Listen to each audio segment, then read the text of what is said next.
నమస్తే. గురు భగవానుడు ఆరుద్ర నక్షత్రానికి వెళ్తున్నప్పుడు మనం ఆ నక్షత్రం యొక్క ట్రాన్సిట్ వివరాలు ఎలా ఉంటాయి, ఆ ఎఫెక్ట్స్ ఎలా ఉంటాయి అనేది తెలుసుకున్నాం కదా.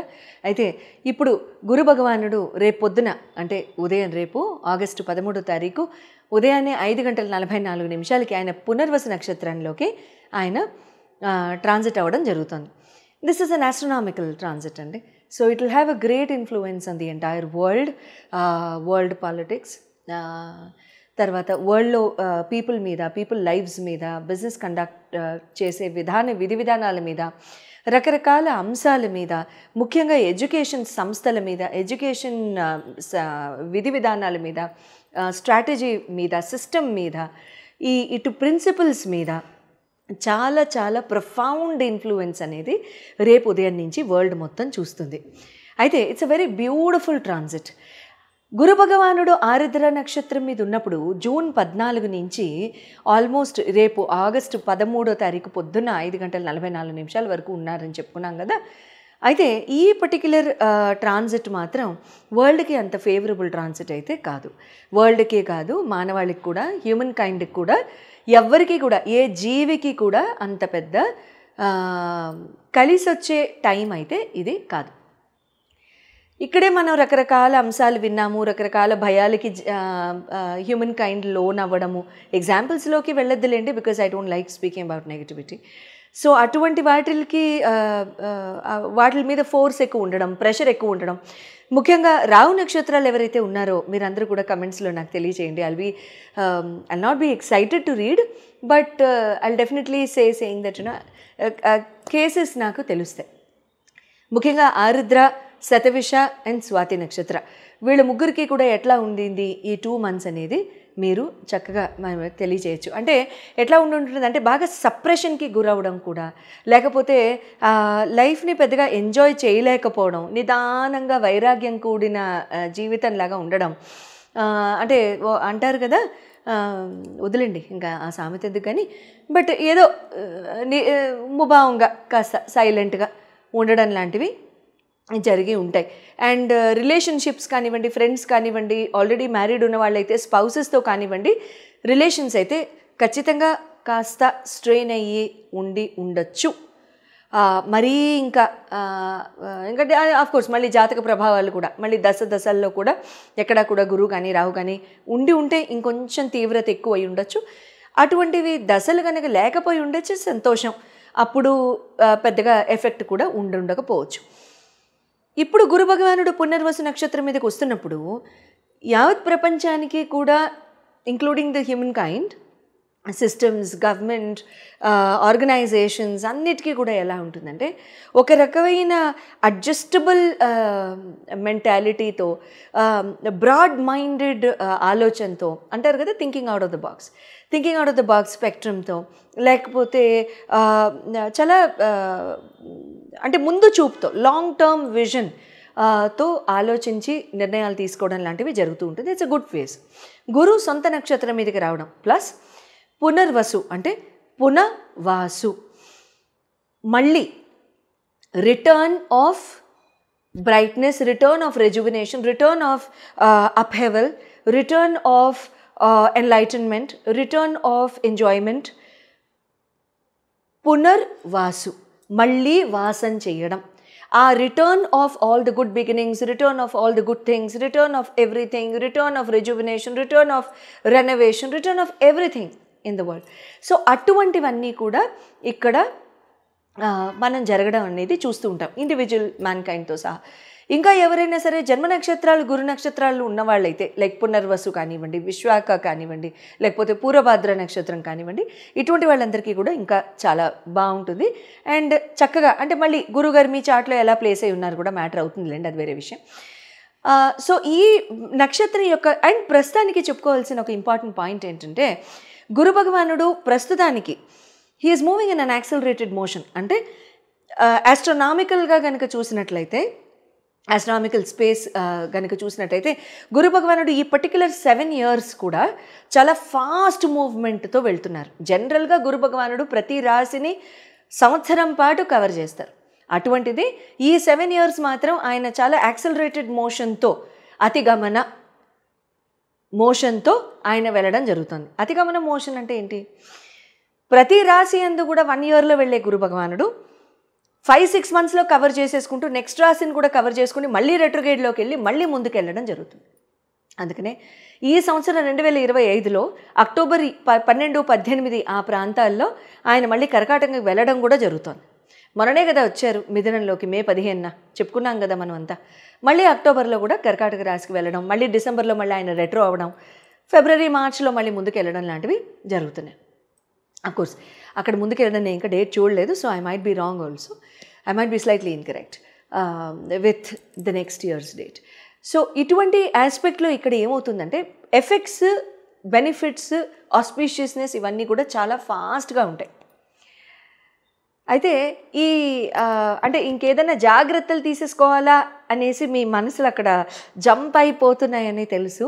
But I'm not such a person who can speak about that. అంటే ఛాలెంజెస్ ఏముంటాయి అనేది నా నోట్లో నుంచి మీరు ఎప్పుడు వినరు, సో అది నేను చెప్పను. సో ఏదైతే ఆస్పీషియస్గా ఉంటుందో, ఏదైతే బెనిఫిట్స్ ఉంటాయో అది మాత్రం చెప్పిస్తాను, సరేనా? వస్తూనే ఉంటాయి లేండి, అది వేరే విషయం. దైవభక్తి, శ్రద్ధ, తర్వాత మన మంచితనం కాపాడితే ఇవి కాపాడాలి, అంతే. ఓకే, చెప్పుకుందామా మరి? అయితే ఈ 309 days ఎలా ఉంటుంది అనేది కనుక మనం చెప్పుకున్నట్లయితే ప్రతి రాశికి కూడా నేను 150 డివైడ్ చేశాను.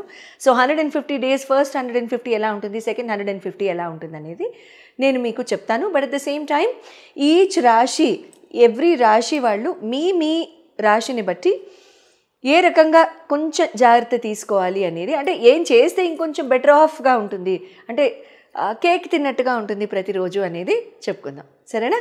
కర్కాటక రాశి వారికి గురు భగవానుడు పునర్వసు నక్షత్రం మీద రావడం అనేది ఏ రకంగా ప్రభావం చూపిస్తుంది అనేది తెలుసుకుందాం. కర్కాటక రాశి వారికి గురు భగవానుడు 12వ స్థానంలో, అంటే హౌస్ ఆఫ్ లాసెస్లో ఆల్రెడీ ఆయన ప్రయాణం చేయడం జరుగుతుంది. ట్రాన్సిట్ మే 15th నుంచి మే 15వ తారీఖు నుంచి, అవునా? అయితే ఇక్కడ ఆ 12వ స్థానం యాక్టివేట్ అయిపోయి ఆల్రెడీ ఉంది కదా. కాకపోతే ఏంటంటే ఇక్కడ సొంత నక్షత్రం మీద గురు భగవానుడు రావడంతో ఒక రకంగా golden opportunity for on site opportunities అని చెప్పొచ్చు. అది చాలా మంచి అవకాశం. గురు భగవానుడు రావు నక్షత్రం మీద ఉన్నప్పుడు ఏమవుతుందంటే ఆన్ సైట్లు దగ్గర వరకు వచ్చి ట్రావెల్ చేస్తాము అనుకున్న వాళ్ళందరికీ కూడా వెనక్కి వెళ్ళిపోయిన అవకాశాలు ఉండొచ్చు.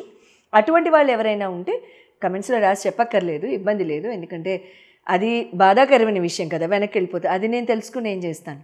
So no problem. ఇప్పుడు మళ్ళీ ట్రై చేయండి అంటున్నాను. Trigger it again, accelerate the conversation again. మీ బాసెస్తో కానివ్వండి, మీ మేనేజ్మెంట్తో కానివ్వండి, మీ అడ్మినిస్ట్రేషన్తో కానివ్వండి. But at the same time ఒక్కొక్కసారి నేను జనరల్గా ఏం చూస్తాను అంటే when I talk to people, advice తీసుకుంటారు, ఆ తర్వాత ఒక 10 to 20 days మళ్ళీ ఆలోచిస్తారు. ఈలోగా మంచి టైం కాస్త స్వాహా అయిపోతుంది. అది అయిపోయిన తర్వాత మళ్ళీ బ్యాడ్ టైం రాగానే మళ్ళీ వెంటనే మన సాక్స్లు వేసుకుని మళ్ళీ we will pull up our socks and we'll go for waiting for good time. Don't do that. అది నేను జనరల్గా చాలా అంటే కాల్స్లో మాట్లాడేటప్పుడు కూడా నేను చాలా అబ్జర్వ్ చేస్తున్నాను. I feel very pity when I see that. జనరల్గా కమెంట్ చేయను, బట్ ఓపెన్గా టెలివిజన్లో ఒకరోజు చెప్దాం అనుకున్నాను. సో ఆ రకంగా మీకు ఆన్సైట్ ఆపర్చునిటీస్ ఏమన్నా కూడా పెండింగ్లో ఉంటే కనుక ఎట్టి పరిస్థితుల్లో మీరు ముందుకు వెళ్ళడానికి ట్రై చేయండి. అండ్ మళ్ళీ కాన్వర్సేషన్స్ పికప్ చేయండి మీ బాసెస్తో, మీ మేనేజ్మెంట్తో, మీ అడ్మినిస్ట్రేషన్తో. Things will work. At the same time ఇక్కడ మీకు ఇంకొకటి ఏమవుతుందంటే సోషల్ కనెక్షన్స్ కొంచెం దూరం పెట్టండి. You heard me right. Social connections దూరం పెట్టండి. ఫ్రెండ్స్ సర్కిల్ నుంచి దూరం అవ్వండి అంటే డిషం కాదు. Try and not spend too much time, not waste too much time in social parties, social gatherings, parties, functions, etc. ఎందుకు? ఈ టైం మీ టైం. ఈ 1 year కనుక మీరు చక్కగా ఆహ్లాదంగా ఆనందంగా గడపడానికి కనుక టైం స్పెండ్ చేసేసి భోజన సత్క్రియలు అటువంటివి చేసేసుకుంటూ ఉంటే నేను చెప్పాను కదా మంచి టైం కాస్త స్వాహా అయిపోతుంది. సో కాబట్టి అటువంటివి చేయకుండా ప్లీజ్ వర్క్ హార్డ్, అంతే. Work hard. తలుపులు వేసుకుని కూర్చోవాల్సి వస్తే please do so, that's fine. ఇంట్లో వాళ్ళతో కూడా గడపొద్దా? Your wish. నేను ఖచ్చితంగా అక్కడ కూడా బ్రేక్ వేయండి అనే చెప్తా. Work first. ఎందుకంటే ఈ టైం మీకు మళ్ళీ రాదు. Work first, create a balance with family. వాళ్ళ నీడ్స్ని అటెండ్ అవ్వండి. ఎన్వైర్న్మెంట్ని అంటే ఎన్వైర్న్మెంట్ని హ్యాపీగా ఉంచడానికి ట్రై చేయండి. లైక్ ఖుషాలి ఎన్వైర్న్మెంట్ మెయింటైన్ చేయడానికి ట్రై చేయండి. But at the same time please don't get in to అంటే సోషల్ గ్యాదరింగ్స్ కానీ అటువంటి వాటిలో టైం వేస్ట్ చేయదు ప్లీజ్. నాట్ కర్కాటక రాశి, నాట్ దిస్ ఇయర్. మీకు ఇక్కడ ఏముందంటే కొంచెం స్టబర్నెస్ పెరుగుతుందండి ఈ ఇయర్. రేపు మార్నింగ్ తర్వాత కర్కాటక రాశి వాళ్ళకి మొండితనం పెరుగుతుంది, రియాక్షన్ బాగా పెరుగుతుంది, రియాక్టివ్ యాటిట్యూడ్స్ పెరుగుతాయి, ఎడమెన్సీ పెరుగుతుంది, యారగెన్స్ పెరగడానికి ఛాన్స్ ఉంది అని చెప్పేశాను. కాబట్టి ఆ స్ఫుర వచ్చినప్పుడు ఇంట్యూషన్ తెలుస్తుంది కదా మనకి లోపల నుంచి. అదేంటి నేను ఇలా ఉన్నానేంటి, నేను నో అంటున్నానేంటి, నేను మొండిగా ఉన్నానేంటి, నేను అవతల వాళ్ళని డామినేట్ చేస్తున్నానేంటి అనిపించినప్పుడు రీఫ్రైన్, డోంట్ డూ ఇట్. సింపుల్, అయిపోయింది, అంతే కదా. So at the same time ఇక్కడ మీరు మీకు చెప్పే రెమెడీ ఏంటంటే వైష్ణవాలయాలకి గురువారం వెళ్ళండి. ప్రతి గురువారం వెళ్ళడానికి ట్రై చేయండి, మంచిదే కదా. అక్కడ white and yellow colour flowers and white and yellow colour sweets ఏదన్నా స్వామివారికి నివేదన చేయడానికి ట్రై చేయండి. లేదు గుడిలో నివేదనకి మనం డబ్బు కడితే అయ్యవార్లు చక్కగా శ్రద్ధగా చేస్తారు కదా, అటువంటప్పుడు ఇది చేసి పెట్టండి మా పేరు మీద అని చెప్పి మీరే కేసరియో లేకపోతే హల్వానో యెల్లో కలర్లో ఉండేటట్టు చూడండి, లేకపోతే వైట్ కలర్లో ఉండేటట్టు చూడండి అని చెప్పి వాళ్ళని రిక్వెస్ట్ చేసి వాడిని అర్చించి అప్పుడు చేయించండి. అండ్ ఆ నివేదన చేసిన దాన్ని ప్రసాదంగా స్వీకరించడానికి ట్రై చేయండి. మంచి జరుగుతూ ఉంటుంది. శుభం భూయాత్.